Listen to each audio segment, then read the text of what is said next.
اور پھر تقدیر کا فائدہ کیا ہے؟ تقدیر پر راضی رہنے والے کے لیے دنیا بھی جنت بن جاتی ہے۔ ابن قیم رحمہ اللہ کہتے ہیں، اللہ کی تقدیر پر راضی ہونا اللہ کا بہت بڑا دروازہ ہے اور دنیا کی جنت ہے، اور عبادت گزاروں کی آرام گاہ ہے، اور شوق رکھنے والوں کی آنکھوں کی ٹھنڈک ہے۔ اور جو اپنے دل کو تقدیر پر راضی کرنے کے ساتھ بھر لیتا ہے، اللہ اس کے دل کو بے نیازی اور امن سے بھر دیتا ہے، اس کو اپنی محبت کے لیے خالی کر لیتا ہے، اس کی طرف متوجہ ہو جاتا ہے۔ وہ شخص اپنے رب پر ہی توکل کرتا ہے، اور جس سے اللہ کے ساتھ راضی ہونے میں سے کوئی حصہ چھوٹ جاتا ہے، اس کا دل اس کے برعکس چیزوں سے بھر جاتا ہے، اور جس چیز میں اس کی خوشنودی اور فلاح ہوتی ہے وہ اس سے پھر جاتا ہے۔ پھر اسی طرح انسان جب تقدیر پر ایمان لاتا ہے تو اس کی زندگی میں راحت اور کشادگی آتی ہے۔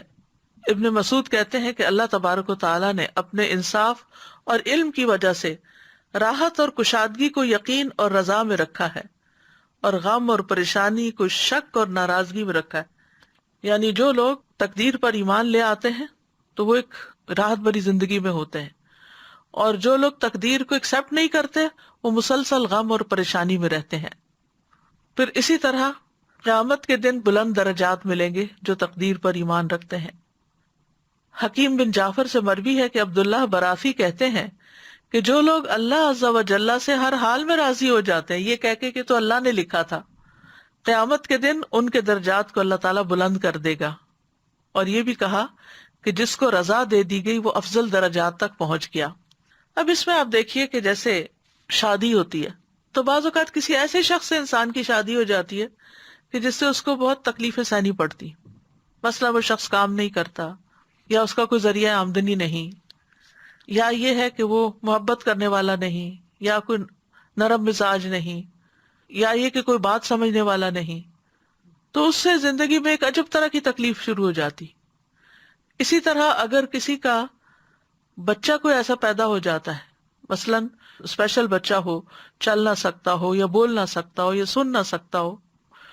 یعنی معذوری ہو اسے کسی قسم کی، تو انسان خصوصاً ماں رنج اور غم میں مبتلا رہتی ہے۔ لیکن اگر انسان اس کو تقدیر کا حصہ سمجھ لے کہ شاید اللہ سبحانہ تعالیٰ اس کے ذریعے مجھے آسانیاں بھی عطا کرے، کیونکہ ان مع العسر یسرا،